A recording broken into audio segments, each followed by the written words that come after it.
Good evening and welcome to a Thursday night edition of the Buddy Martin Show, Orange and Blue Blood Thursday. I am Buddy Martin. On the program tonight, we'll have our usual cast of characters minus one.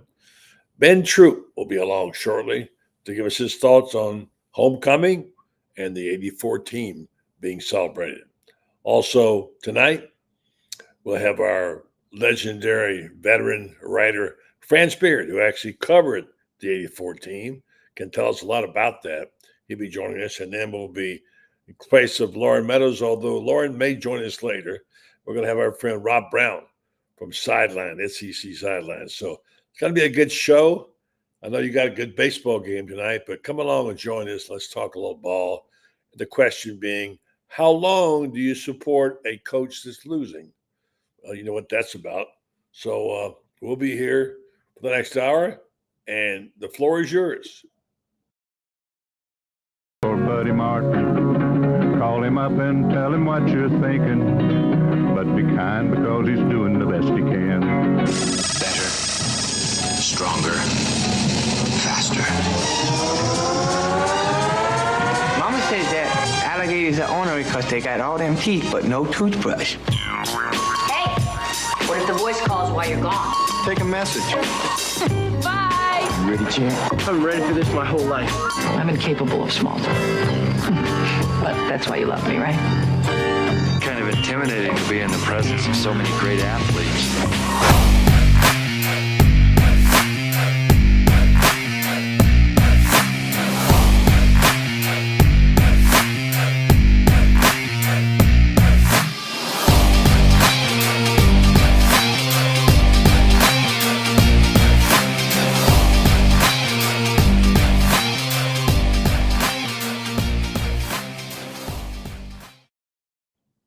Good evening. Watching this baseball game. Boy, it's a game. Yankees were up by 2 in the bottom of the ninth, and after a pair of back-to-back home runs.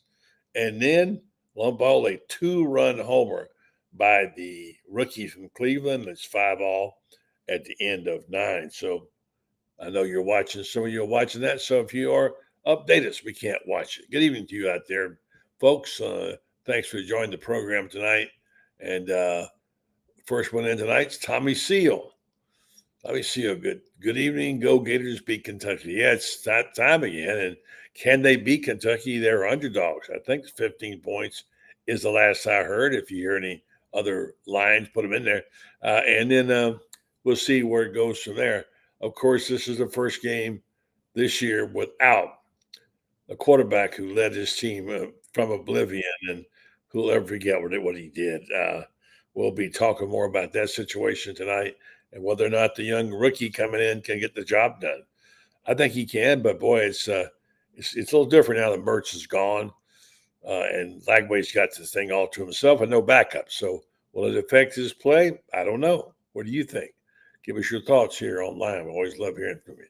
Let's go right to the Orange and Blue Room and talk to the master himself. I know he's probably wishing his Braves were in the we're in the division series, but not so much this year, nor are my Rays. Good evening to you, Ben. Wait, now, buddy, I'm trying to have a good night, and you got to mention my and listen, they ain't far away, but but that's neither here nor there. But I think you just made a great point when you're talking about DJ Lagway, and now he don't have to worry about looking over his shoulder. And I have a little experience, with this, with Chris Leak, and it's one thing to know you're gonna be the guy, right? It's another thing, buddy, when your circumstance has completely changed, and now it's DJ Lagway's time. It's his time, and he's ready, and he's ready because he's played meaningful snaps in meaningful games, big-time competition. But the offense is going to look different because he wants to push the ball down the field. He definitely wants to show off that arm. And unfortunately for Gator Nation, we're going to have to live with some rookie mistakes. Mm-hmm. We're going to have to live with some because he's going to make some. But I got to say this, though. To Graham Mertz, I feel horrible for him. But, buddy, Yeah, I He has agree. been such a bright spot since he got on campus. This time last year, when he transferred, everybody was thinking, "Oh, is the stage going to be too big? Is the competition going to be too much?" And he's been a bright spot the entire time. And I think the greatest thing Graham Mertz did, he's a great teammate. Was ready to mentor DJ Lagway. Never ever looked to transfer. Never ever talk bad about his offensive line. Never ever talk bad about Coach Napier and the play calling. Just went out there and played. Was blessed enough to speak to him in the offseason when he did decide to come back. And I think for Gator Nation is we have grown so accustomed to a lot of negativity from who's going to be the OC to who's going to call, how the defense going to look to who's going to be the playmakers on offense to who, and Graham Mertz was just, he's always been like a consummate, like, the way he went about his business was top notch. Gator standard, through and through. And even when he's he's played his last snap as a Florida Gator, still went out with grace, still supporting his teammates, still letting DJ Lagway know, look, man, I'm here for you. And what people be thinking, where have we seen this before? And even though it's not the same thing, Felipe Franks, and Kyle Trask. Kyle, obviously Felipe was the guy. I mean, he got hurt during the game. Kyle Trask comes in. Felipe showed how great of a teammate he was. Still went out there and, threw the ball around with the teammates and still was interacting with the fans. So I'm just going to miss Graham Mertz because I think sometimes, buddy, we get a chance to meet, experienced young men who are great young men who just happen to wear orange and blue. Yeah. And like I said, I just, you hate to see it end because you want to know what he could have done with the rest of this season because he was kind of showing a lot more promise and more comfortability within the offense. In spite of the play calling. Yeah. But I am looking forward to seeing DJ. And, buddy, I'm going to say this. You kept calling this now. Now, I'm not saying you was calling it this early.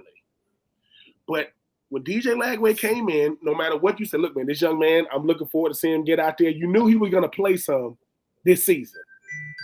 Mm-hmm. Now, Kentucky is not going to be no pushover. This is the same Kentucky team that could have beaten Georgia, should have beaten Georgia.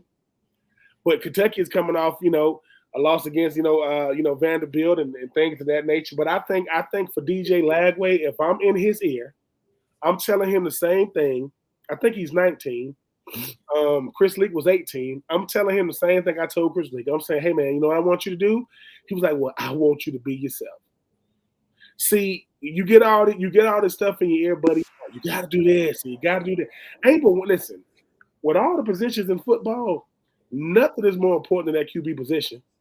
And DJ Lagway, he's built for this moment. He's built for, these bright lights. And like I say, coming in against Miami, was able to show some spark, even though the game was over.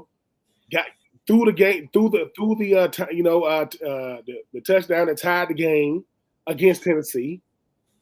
When he started, it looked lights out. But when his start, it wasn't against the same similar competition. But I think, buddy, Billy Napier, which I know he's already in the news about being the most overpaid. Which, I'm not saying that the people are correct, but they ain't far off. He's definitely one of them. He ain't the only one. But when you talk about expectations or not meeting expectations of how much money he's making, yes. But let me jump in there and say that you talked about something off the top about the positivity of merch. There's not a lot to go around right now, and I have a column up on Gatorbait talking about my own negativity. You've always been able to manage it pretty well. You're kind of an upbeat guy. You'll criticize when warranted, but I presented this case scenario, and the title of the show is "How long do you stay with a losing coach?" And the column I wrote, well, you know what? Let's look inside what we got here. After I saw a couple of pieces that were written and talked to a couple of friends of mine, I said, well, maybe I was too negative. It's not my job to coach the team or inspire the team, but I want to be fair. So I just took a step back and said, okay, As I said, okay, this is what it is, and I asked a couple of friends of mine, Freddie and Randy Briggs, to give me their spin without telling them mine. They both had interesting takes, which is in the column about what they thought. One thought Billy should stay, but not as head coach. The other one said, I want to go with him the rest of this year and see what happens. But I think the thing is about the positivity, it's really hard in the face of what's going on there, to continue to be positive. And how much can you expect to squeeze out of a fan when he's not seeing the wins, especially in a game like Tennessee where it was served to you on a platter and you couldn't take it. But I'm going to remain somewhat positive. This would do a lot. This wouldn't resolve the issues, but beating Kentucky would mean a lot. They're 2-point underdogs to Kentucky.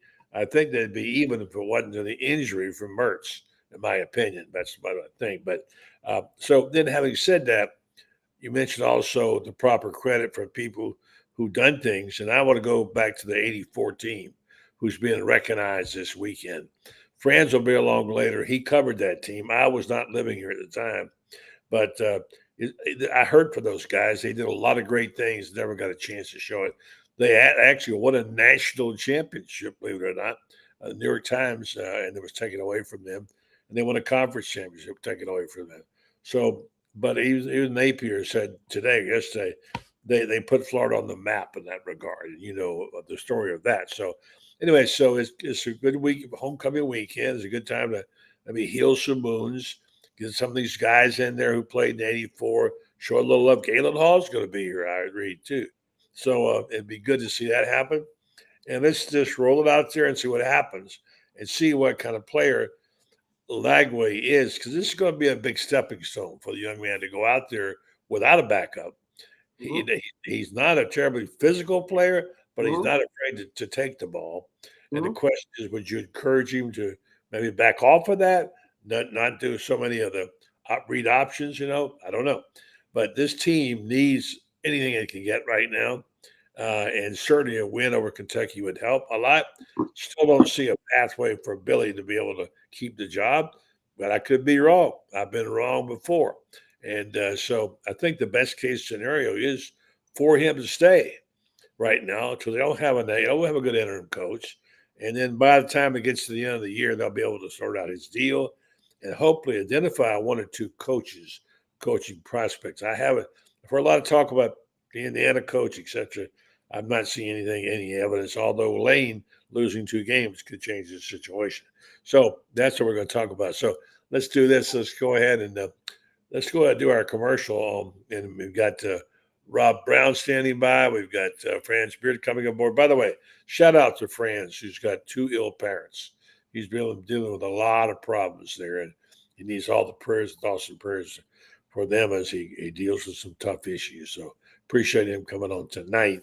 And by the way, before I start, let me say, give me your latest on Napier, where you stand, what you think he should do, and should he be fired? Should he be kept? What should happen? I think he should. I don't think he should be fired, buddy, and for this reason.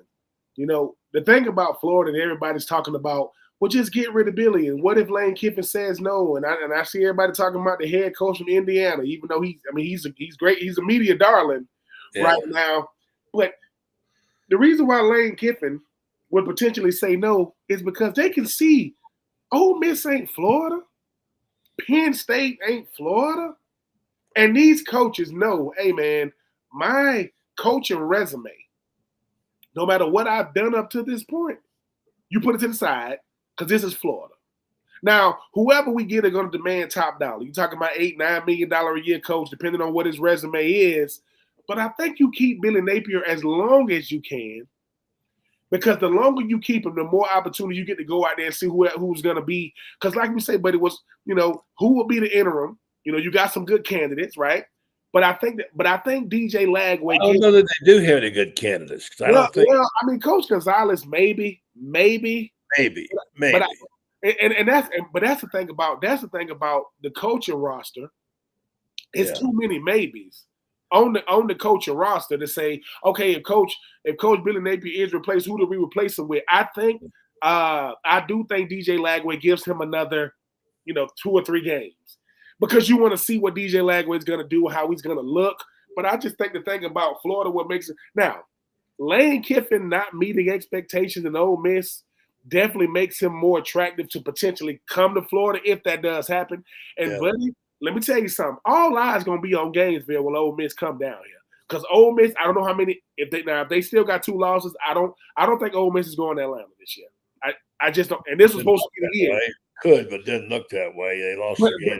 But I think the thing that Billy Napier has on his side is a young quarterback, young stud who's going to be the future of the program.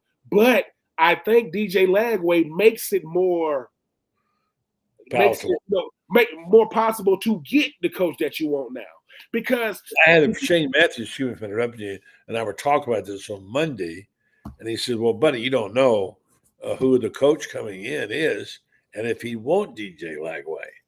I said, "If you don't want DJ Lagway, I don't want him." You ain't lying. And let me tell you something. When people get to talking about, coaches in college want the same thing coaches in the NFL want. I want a quarterback. Why? Because if I got a quarterback, I got a good shot to win. You don't believe me? Mike McDaniel's the head coach of Miami. You know how we don't know how good of a coach he is. Why? Because without Tua, he's very normal. With Tua, that offense is through the roof.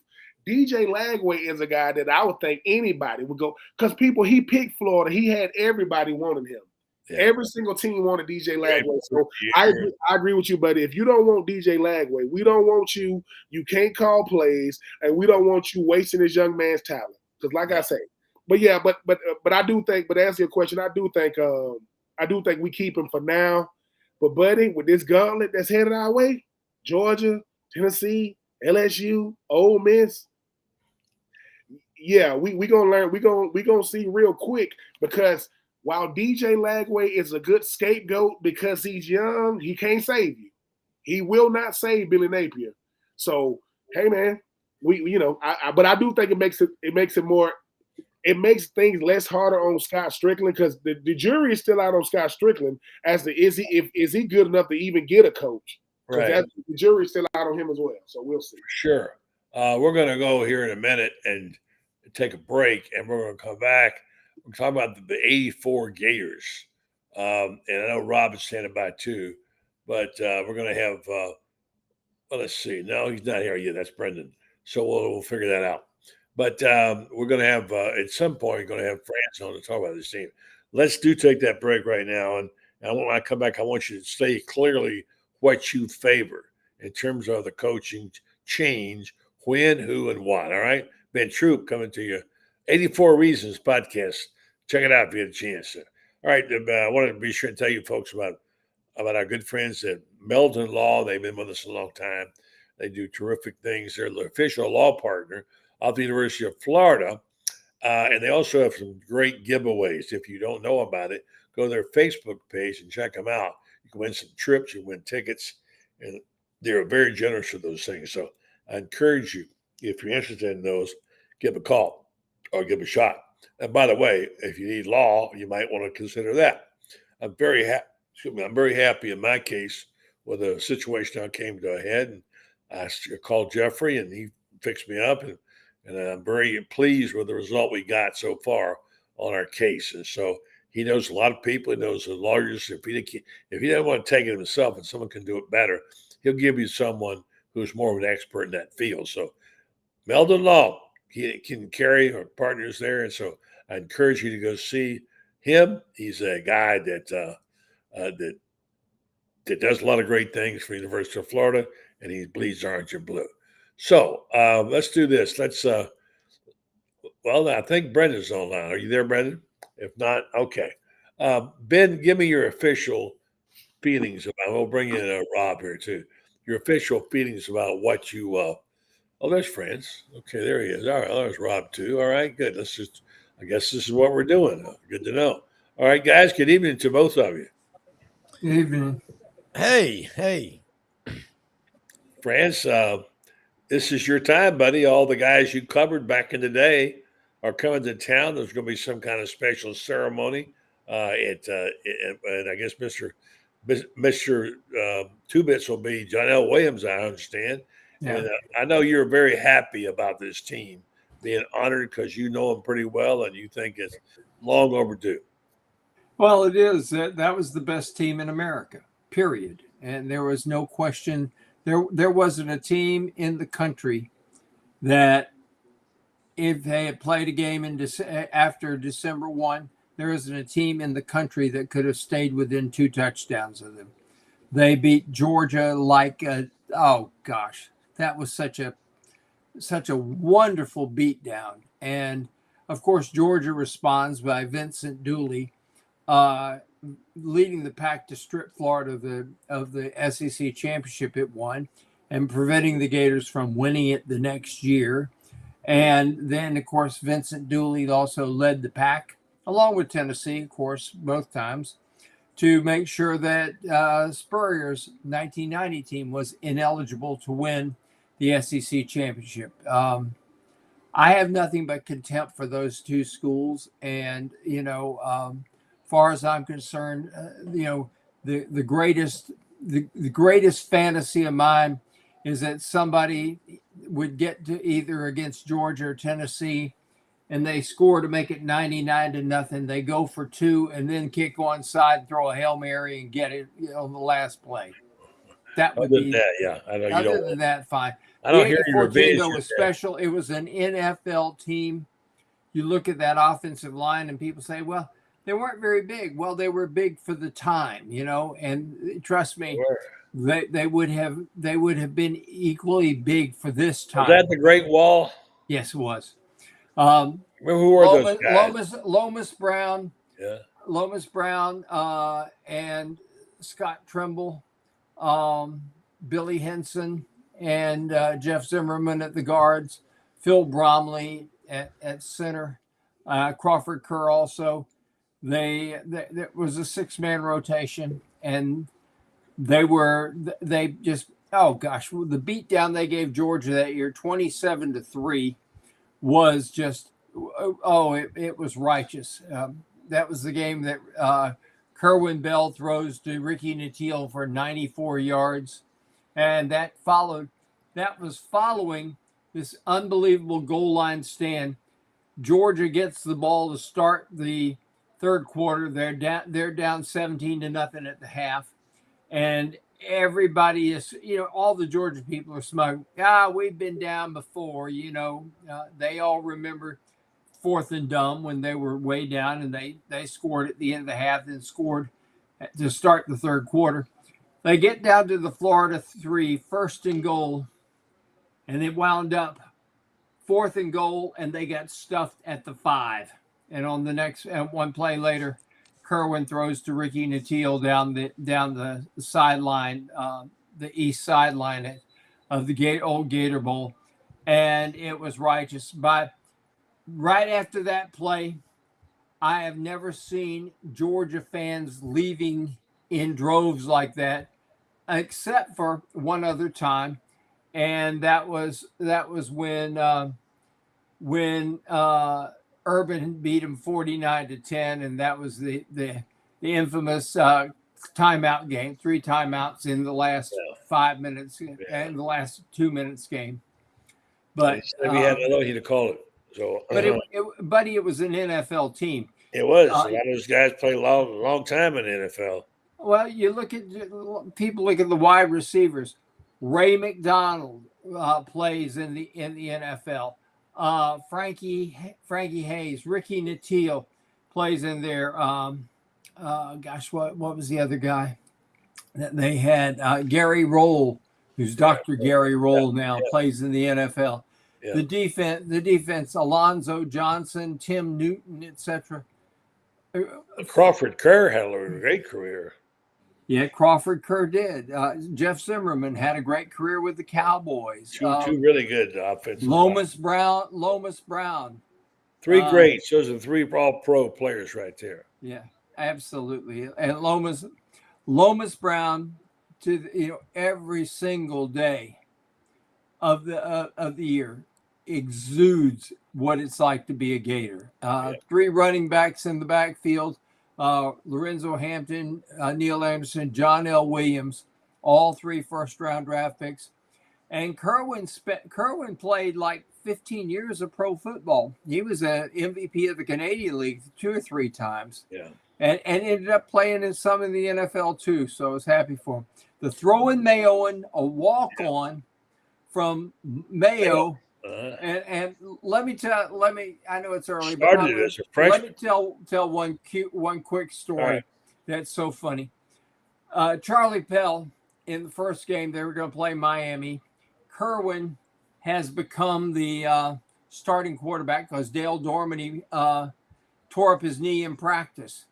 And so here we are going into the game against Miami, last year's national champion, with a freshman quarterback from Mayo, Florida, in there. So Kerwin and so Charlie, to calm him down, puts him in a room with Neil Anderson. And Neil Anderson, there is nothing that phases Neil Anderson. Neil Anderson could have been in the eye of the last hurricane, and it would have been nothing to him. I mean, that's just how calm he is about everything. They got the TV on there. It's a night game down in Tampa. They're watching football in the afternoon, and Neil puts the clicker to the TV under a pillow, and they're watching the game, and all of a sudden, click, goes to a new channel. Kerwin says, "What the heck?" And he gets up and turns it back to the other channel. Comes back, sits down. Click. Kerwin gets up there. "Neil, what's going on with this TV?" Turns it back. This happens 5 times. And finally, on the 6th time, Neil just finally breaks up. And Kerwin says, he holds it up and says, "We're changing it with this." And Kerwin, it was almost like Gomer Pyle. Shazam! he's like, "You big city boys, you know all the tricks." Well, Neil Anderson is from Graceville, which is, Mayo may have population of 800. Graceville may have 1,200. Yep. But Kerwin called him a big city boy. Yeah. Hey, by the way, a little baseball note: Cleveland got a home run and won in extra innings over the Yankees. David Fry's 10th inning home run. What a game. They had a lot of home runs there. So game 3, they goes to the Cleveland Guardians. Hard to say as it is. Rob, good evening to you, buddy. Don't go to sleep on me.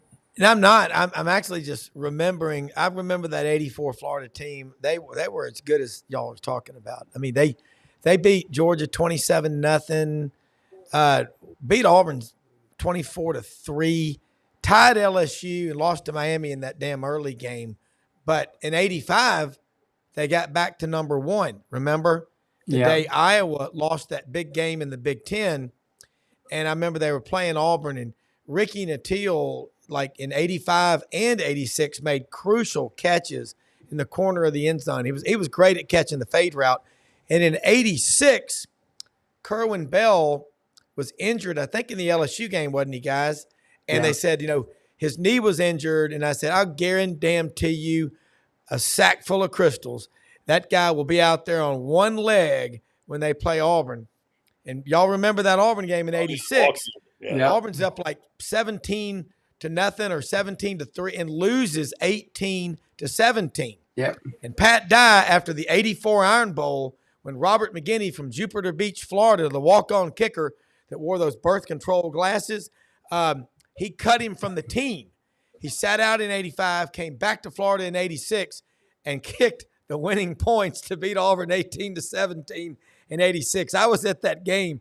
That '84, really '83, '84, '85, '86 is about as good a run in Florida football history as there's ever been, with the exception of Steve Spurrier and Urban Meyer. That's the greatest run I've ever seen. Yeah, I remember every one of those teams really well. Yeah, and by the way, they didn't win a game in '79, so it tells you what you can do. By the way, Ben, did you know some of those guys? It was a little before your time. And what was the reputation of those guys when you came to Florida, Ben? I got a chance to obviously Kerwin Bell. When he used to be the head coach of Valdosta State, we used to have to cover him a lot, and we was always talking about how great of a player he was at Florida. Really, really modest. I got a chance to interview Lomas Browne, 5 or 6 times, on my radio show. And the thing about Lomas Browne is, I remember watching Lomas Browne, man, when he was with Detroit. I remember when Lomas Browne got to finally played 18 years, finally got to play in the Super Bowl his last year in 2002 with the Bucks. And when you come through Florida and you want to play offensive line in Florida, if you don't know who Lomas Browne is, they won't even let you practice. Like, you don't know who Lomas Browne is, and there are good players. Lomas Browne was a great player, great human being, obviously. But when you talk about a guy like Kerwin Bell, I mean, SEC Player of the Year, and I think the thing about that '84 team, when people start talking about legacies in Florida, that's where them legacies got started at. You had that many players, contributing on both sides of the ball, and I almost had a chance to have a sit down with Kerwin Bell. I mean, we couldn't get it worked out. But I remember when Kerwin Bell was in talks of being an OC at Florida. I don't know what happened, but she was like, bring Kerwin Bell back, bring it back. And obviously, we had some time when we could have used Kerwin Bell.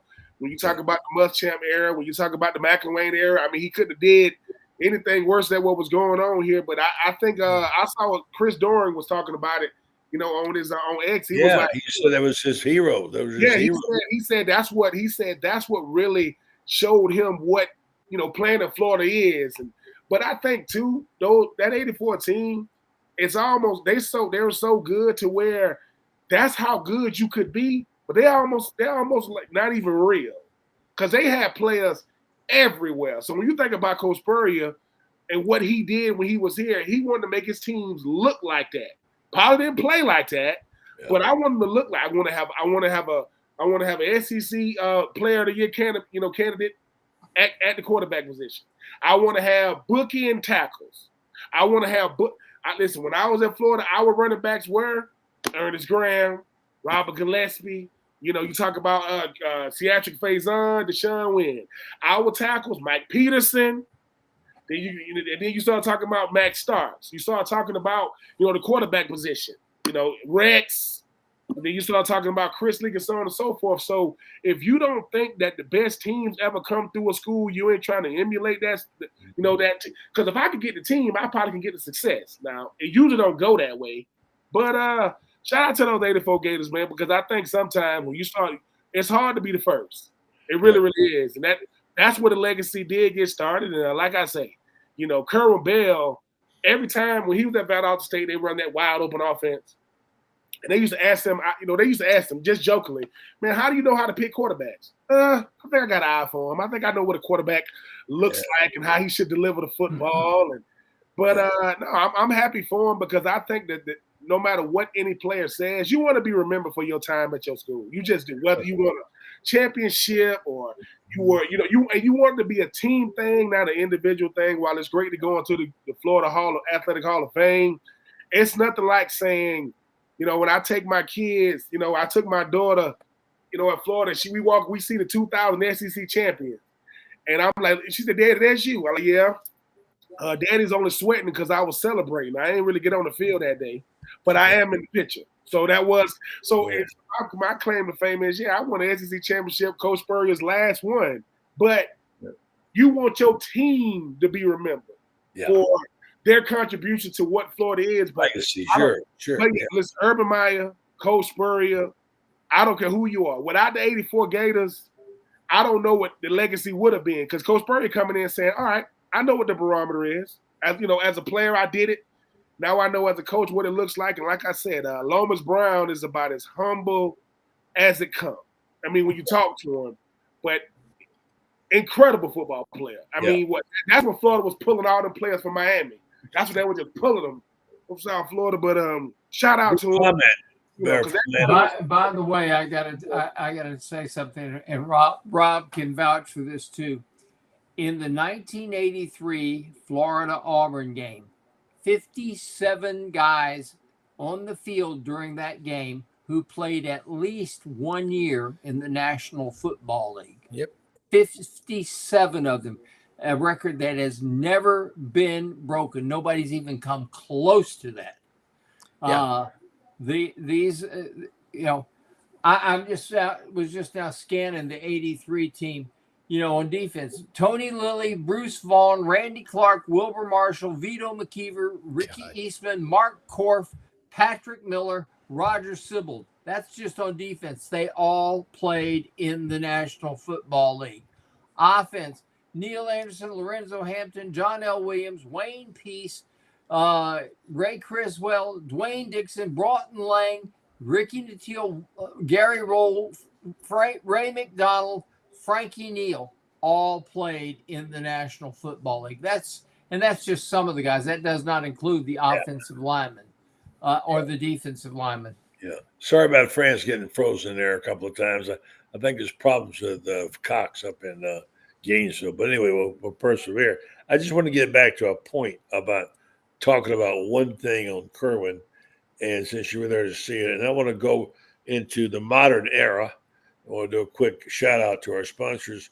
I want to talk about the game and the coach and the situation, what we're dealing with here, whether Saturday night's game in Knoxville was a bit of a freak thing, or are they good enough to play with them, and where does this team go from here without a backup quarterback? All those things, you guys.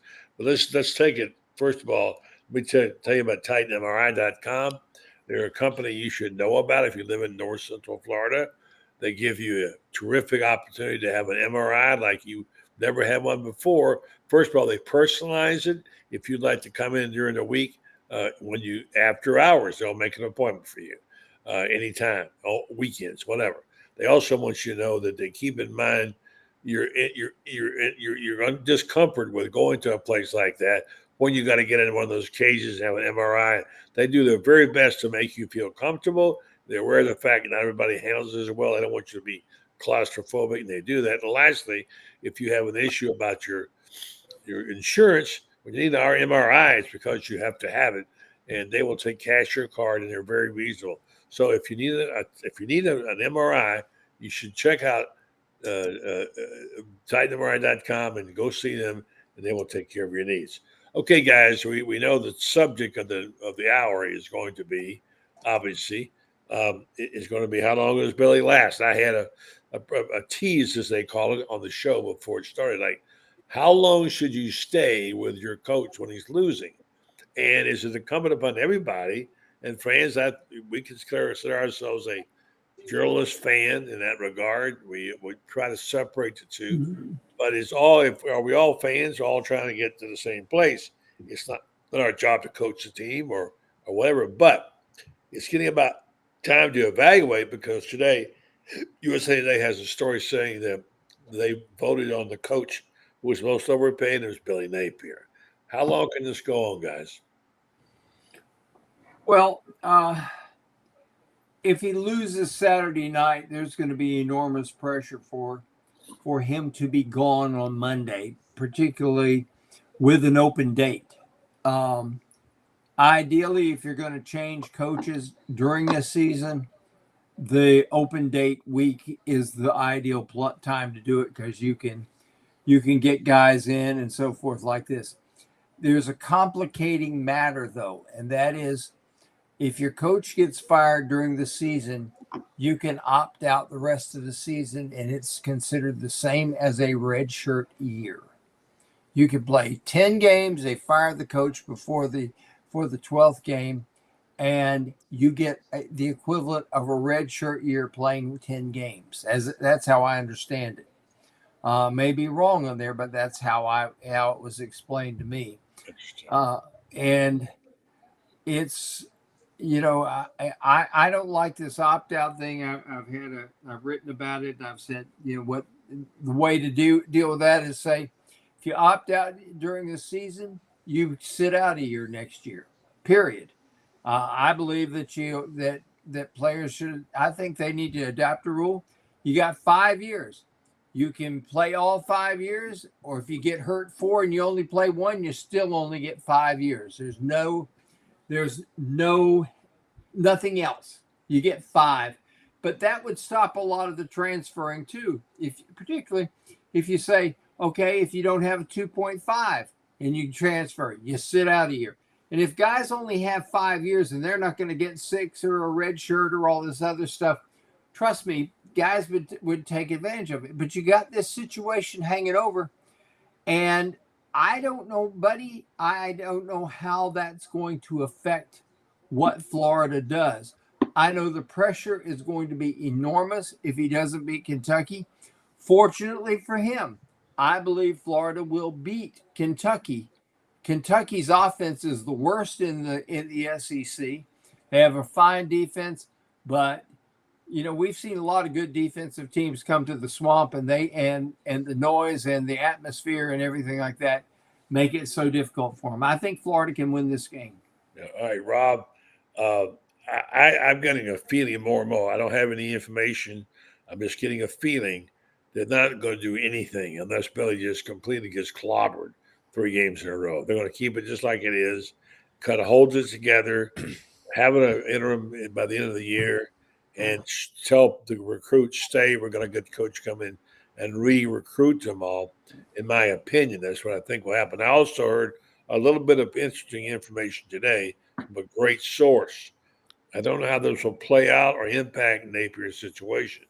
I've been told that Billy's attorneys, who are deciding the Rashada case, or representing him, are quite concerned about it, and that they're not really comfortable where Billy is right now on this matter. I don't know what all that entails.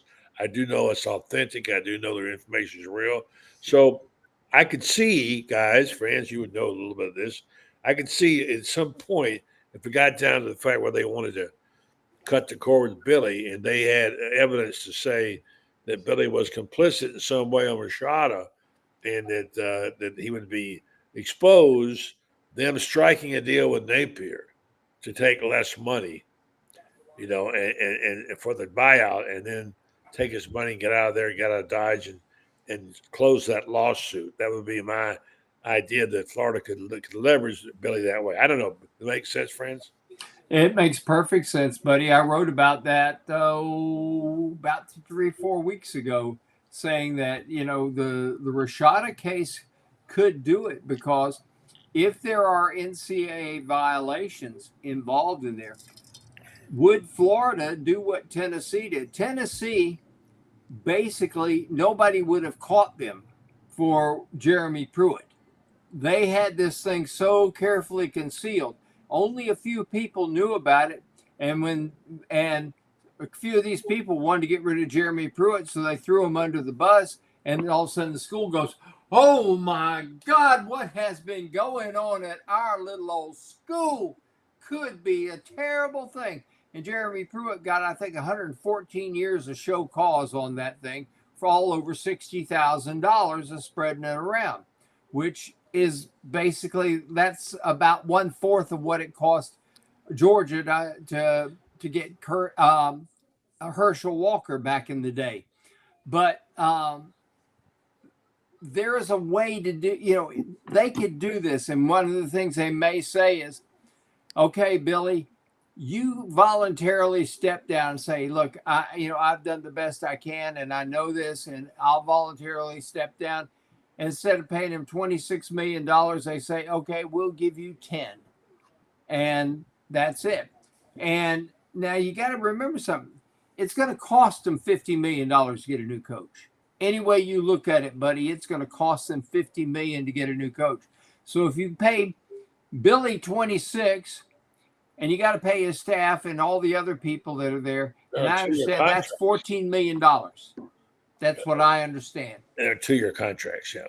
$40 million plus another 50 to hire a new coach. Well, they got that new contract on TV, but it's going to take all of that and then some. So, all right. So, Rob, you talk to a lot of people around the league about these situations. You got one in Auburn, coaches not getting the job done. Who knows? Maybe at Ole Miss. We'll see what happens there. He's lost 2 games. He got an extension, buddy. They extended him. 4 years at, I think, $11.25 million. I don't think they'd fire him. I'm just saying they might suggest he go someplace else. But, Rob, my point is, how do you, from your perspective, you talk around the league, how do you see it playing out? What do you do? You're from an outsider looking in. How do you see Florida's situation playing out? Lane Kiffin is 3-20 against teams that finish with 9 or more wins. Quit getting all giddy about this guy. I mean, I don't get it. Some interesting bit of trivia here. Florida, for the decade of the 50s, had Bob Woodruff as the coach for 10 years. The decade of the 60s, Ray Graves. Decade of the 70s, for the first 9 years, Doug Dickey. That if they hadn't have been derailed in 84, Florida football might be the most dominant program in the SEC. I mean, it's self-inflicted wounds. But if I'm looking for a coach, man, there's some. Watch this guy, Bryant Vincent, the coach at ULM. I had him on the show about 6 weeks ago. Louisiana Monroe, my friend John Hartwell hired him. He was the interim coach at UAB. He wins everywhere he goes. ULM was picked 134 out of 134 preseason. Right now they're 5-1. I think they're going to win the Sun Belt. And they've got no T-shirts. way Florida would hire another guy from Louisiana, by the way. I know that's the problem. I was going to say that's the problem. But this guy is a game changer. So where are you going to go get a coach? Lane Kiffin. Everybody gets all giddy about him. I think he's in the perfect. He's known for his offensive genius. That's what they like about him. They want somebody. How many big games? How many top 5 teams has he beaten as a head coach? I don't know all the stats. I just think he's considered to be a real good offensive coach. But I understand. But if I'm looking at dogs and horses, I'm looking at the pedigree. I'm going 3 generations deep, and I think Kiffin's a really good offensive coach. But I don't think he is the difference maker. Florida doesn't have to hire a coach like that. I think if I'm Florida, Franz, you brought it up last year with me. I don't know. Jed Fish did a pretty good job at Arizona. There's coaches like that. Matt Rule. I have been the biggest Matt Rule fan. Matt Rule would be a guy I'd look at. Yeah, sure. Since he took Baylor from 0-12 and got him in the Sugar Bowl 2 or 3 years later. But Franz just laid the numbers out there. You're talking $80 million to flip this thing around. Maybe you get a state of execution. They don't do it, though. That's what you'd look at. If you don't do it, the program goes around, you're going to have a bigger problem. I'll give you guys a name out there that I think is going to be available for a school like Florida, and he has a Florida tie, and it may shock and amaze you, but I've been told that if Florida were to approach him, he would take the chance. Oh, Fish? Ryan Day. Yeah, that name's been kicked around a good bit the last couple of days. He was Urban Meyer's offensive grad assistant here in the 2005 and 2006 seasons. He's been with the NFL. He knows the game. He would bring Mark Pantoni with him. He'd bring Ryan Stamper with him. He'd bring Charlie Strong with him. Trust me, you would have. I think, and you look at you look at how they recruit up there. I think Ryan Day understands. Ryan Day looks at the fact that how many national championships has the Big Ten won since 1990? Anybody? 2.5. 02, 14, and 23. That's 3. Well, you got 97. And 97.5. 3.5. 3.5. Yeah. How many has the SEC won in the same period of time? Like, it was 30 years and we've won 54 of them? Yeah. Like 17. Yeah. Look at Rhett Lashley. Rhett Lashley's a guy that I like because I know one of his teammates. He had like 8 years with Gus at Auburn. Great recruiter. Outstanding developer of quarterbacks. Like a lot of guys that coach with Gus, he was thrown under the bus as shark bait. Keep your eyes on that guy, Ben. He's at SMU. SMU, they shook the cup 7 days. I was out in Dallas. I've got several people, friends of mine's kids at SMU. They raised $151 million in a 7-day fundraiser. And they came back and said, do y'all need any more? They said, oh, hold on. But Ben, you give us some names. You know what? I think Florida, if Franz is right, you better think about how much money you're spending. This is why colleges are reminding me of the federal government. They're good at pissing away other people's money. It's going to be hard. It's hard to give names when it comes to Florida because of what it is. I mean, I get it that everybody's talking about Billy Napier and him being the most overpaid. How many coaches outside of Kirby and Dabo have won it all? It ain't going to be many. And that's the barometer for Florida. They want you to win it all. Most of these teams don't even know nothing about winning it all because they've never done it. So when they say this guy could do it, this guy could do what? No, being the head coach of Florida is like being the head coach at LSU. You've seen so much legacy come behind you. They're trying to get back to that. Billy Napier right now, we get it. $7.3 million. But the thing about it is, whoever you bring in, you mentioned Ryan Day, you're going to have some hot shot offensive coordinator. Florida is a different gauntlet. Everybody's going crazy about Mario Cristobal right now. He got to keep it up. Because if he don't win the ACC, that would be the legacy of Miami since they've gone to the ACC. They've never won it since they moved over to the ACC. I'm talking about Big East Miami. The thing about Florida is it's just a different beast because we've seen Spurrier. We've seen Maya. So much so that we can't slide everything after that and in between. They don't even talk about Zook. They don't talk about McElwain. They don't talk about Muschamp. They ain't even talk about Dan Mullen. They're talking about what could have been. Florida is a different kind of and the thing about it is I'm going to keep saying this. There are certain coaches you cannot get them. Like, and I'm not saying you won't them. I think Florida can get anybody they want to get outside of certain coaches because Florida – now, Scott Strickland, to me, is what nobody's talking about. I don't know how good he is at, getting the people to, take him serious. Because they're seeing the fact that everybody thought Dan Mullen was a subpar coach who went to 3 New Year's Six bowls, right? And he had that bad 4th year, and you get rid of him. You get rid of him because he ain't like to recruit. I get it. Well, there's also a show cause against him too. Well, yeah, but the thing about this, buddy, it's like this. You got 2 kinds of expectations in college. You got national championship expectations, and you got everybody else, right? Yeah. Florida, no matter what, has national championship expectations. I ain't saying we're going to meet them, but that's what you want because you've seen it. What most of these, like I said, and I do agree with what Rob said about Lane Kiffin. Lane Kiffin is an offensive guru, right? Offensive guru. But when you talk about big games, it ain't much to go off of. And yes, he went 11-2. That's the greatest season in Ole Miss history. Did they go to Atlanta? No. Did they play for the SEC championship? No. And that's the thing.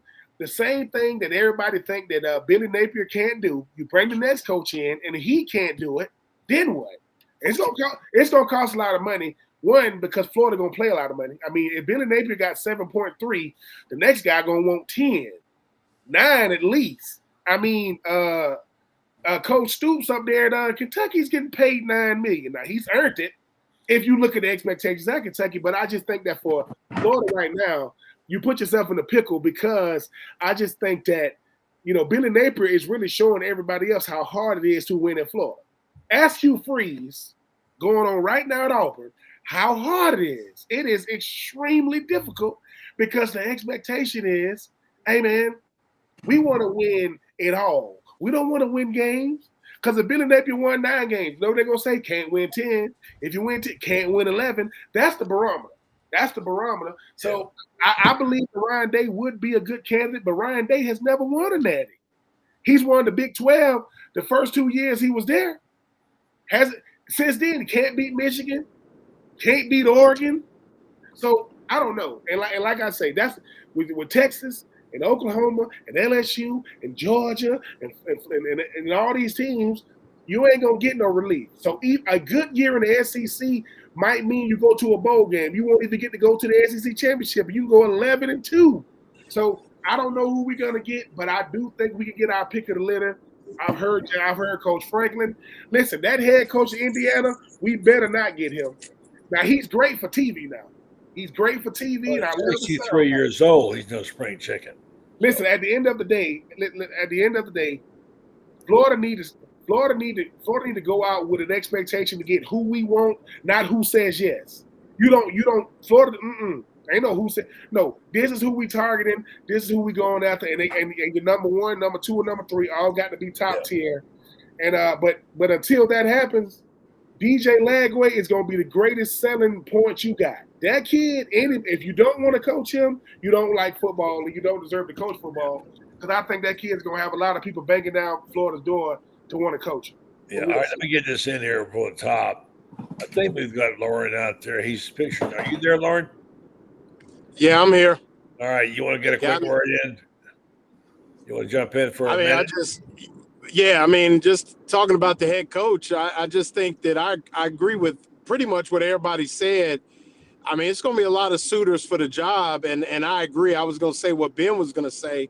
The biggest draw is obviously the brand, and then the next draw is getting to work with, somebody I think that's going to be an amazing talent at quarterback in DJ Lagway. And I think any coach that would come in would be able to put a system in place, should be able to put a system in place that he could be successful in. So, I said it Tuesday night on the show, buddy.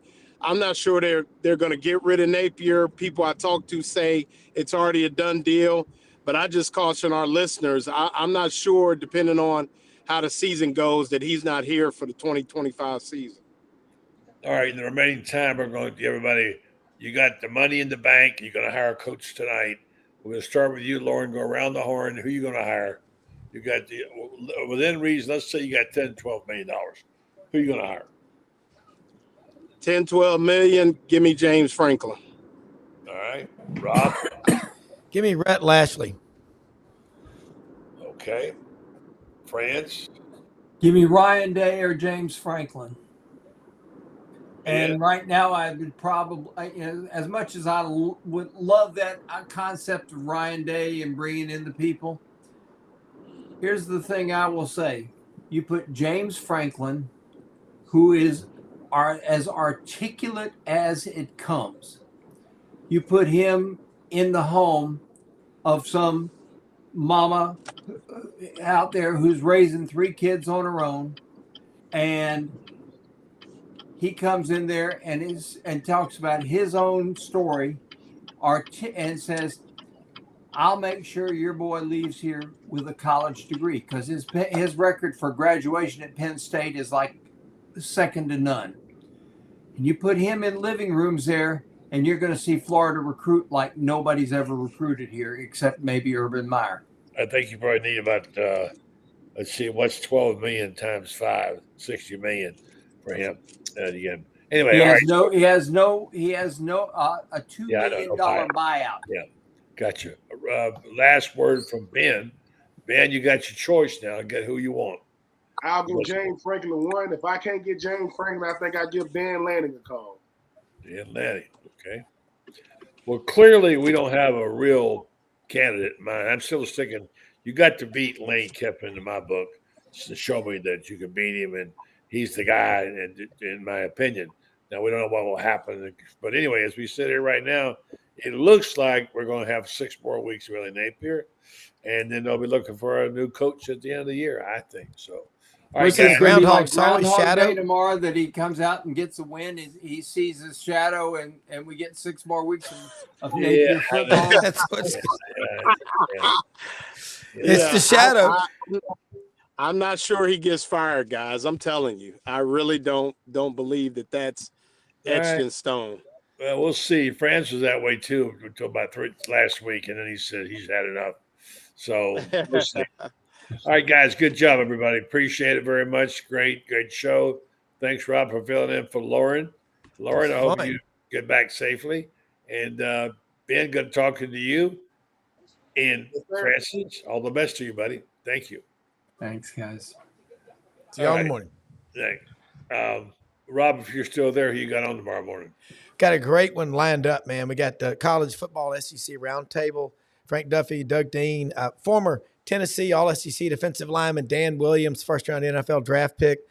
Ken Capps, Football Writers Association of America, out on the Texas-Georgia game. Ronnie Sanders, Auburn Undercover. Going to cover a lot of ground. And I just want to say to both of y'all, Franz hit it. It's the money you got to think about. But sometimes I've seen it in basketball, Franz. Remember Sonny Smith bottomed out? He was gone, and Auburn made it to the Sweet 16. The next year got to the Elite Eight. Sometimes that's what happens. But Florida, do it right. Do like they did with Nick Saban.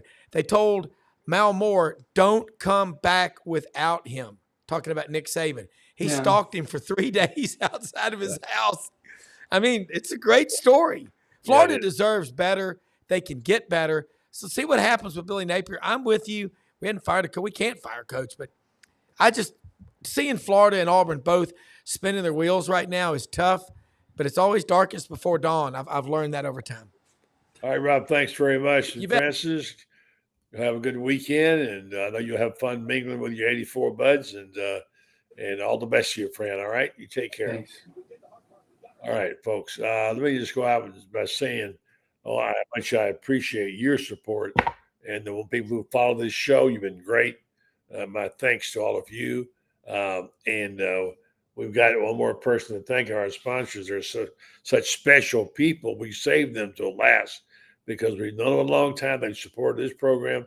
They support so many things in the around Ocala area. That's the folks at Red Star Medical Research. My dear friends over there, Mary Brantley, wife of Scott, and of course, Joe Sorrentino. I want to say, if you're not aware of how this is done, it's been an education for me.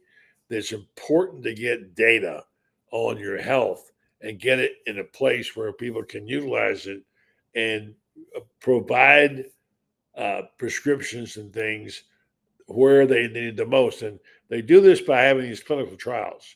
These clinical trials are very important, and you can help bring it about. It's going to be the key to our future and our health. If you go and take part in these clinical trials, it'll be a group trial, and you'll be compensated for time and travel, and you'll help them identify some of the things that we needed to work on. And subsequently, the information will go off to a company, and they'll adapt what they're doing to help treat our ailments. This is one among the many things that Red Star does. They're also a great stakeholder in downtown Ocala, and they do a great job. Red Star Medical Research, seeking tomorrow's answers to the health questions of today. We're going to say good night to everybody, and God bless you. If you're a Yankee fan, you're not happy tonight. Your Bronx Bombers got beat by a walk-off home run. It's an unbelievable game. Tough night for Yankee fans. All right. We'll say thank you for listening and watching. We're back, well, not till Monday. A lot of great football this weekend, and